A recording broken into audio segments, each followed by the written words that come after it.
ఓం శ్రీ మహాగణాధిపతే నమః. హిందూ బంధువులందరికీ నా నమస్కారము. కార్తీక పురాణము 14వ అధ్యాయము. ఆబోతును అచ్చుబోసి వదులుట వృషోత్తర్గము. మరల వశిష్ఠుల వారు జనకుని దగ్గరగా కూర్చుండబెట్టుకొని కార్తీక మాస మహత్యమును గురించి తనకు తెలిసిన సర్వ విషయములు చెప్పవలనని కుతూహలముతో ఇట్లు చెప్పసాగెను.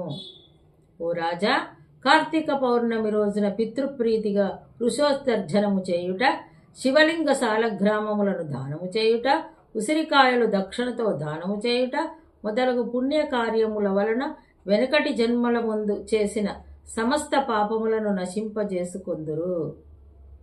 వారికి కోటి యాగాలు చేసిన ఫలము దక్కును. ప్రతి మనుజుని పితృదేవతలను తమ వంశమందెవ్వరు ఆబోతును అచ్చువేసి వదులుదురో అని ఎదురు చూచుచుందురు.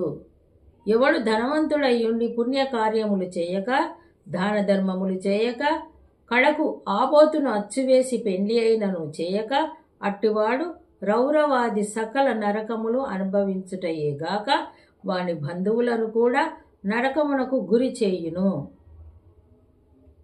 కాన ప్రతి సంవత్సరము కార్తీక మాసమున తన శక్తి కొలది దానము చేసి నిష్ఠతో వ్రతమాచరించి సాయం సమయమున శివకేశవులకు ఆలయమునందు దీపారాధన చేసి ఆ రాత్రంతయు జాగరణ నుండి మరునాడు తమ శక్తి కొలది బ్రాహ్మణులకు సన్యాసులకు భోజనమిడిన వారు ఇహపరమందు సర్వసుఖములను అనుభవింతురు.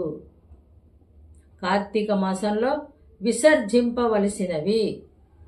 ఈ మాసంలో పరాన్న భక్షము చేయరాదు, ఇతరుల ఎంగిలి ముట్టరాదు, శ్రాద్ధ భోజనము చేయకూడదు, నీరుల్లిపాయ తినకూడదు, తిలాదానము పట్టరాదు, శివార్చన సంధ్యావందనము చేయని వారి వండిన వంటలు తినరాదు. పౌర్ణమి అమావాస్య సోమవారముల నాడు సూర్యచంద్ర గ్రహణము రోజుల యందున భోజనము చేయరాదు. కార్తీక మాసమున నెల రోజులు కూడా రాత్రులు భుజింపరాదు.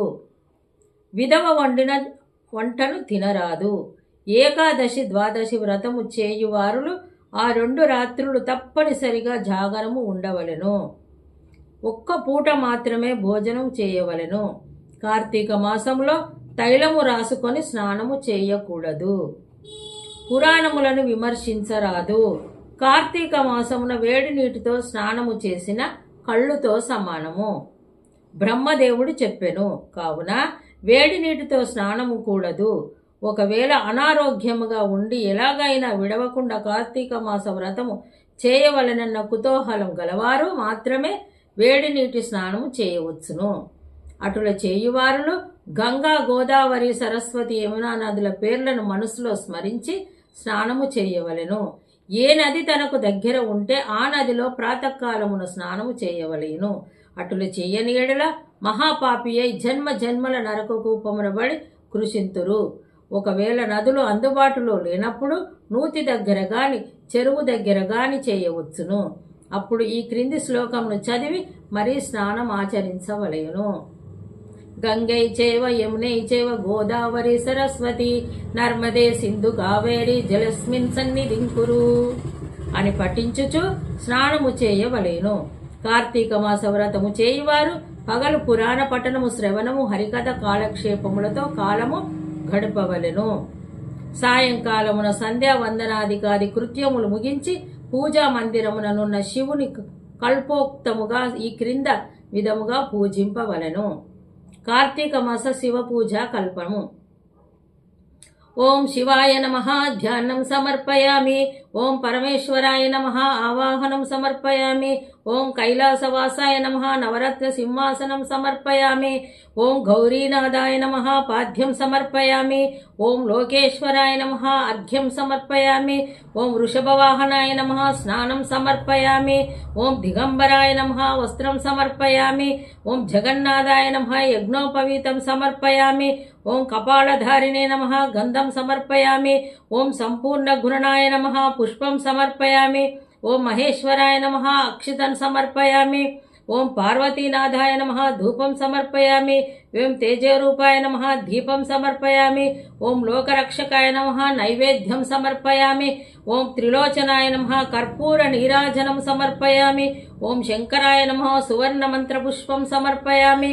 ఓం భవాయ నమః ప్రదక్షిణం సమర్పయామి. ఈ ప్రకారముగా కార్తీక మాసమంతయు పూజించవలేను. శివ సన్నిధిని దీపారాధన చేయవలేను. ఈ విధముగా శివ పూజ చేసిన ఎడల ధన్యుడగును.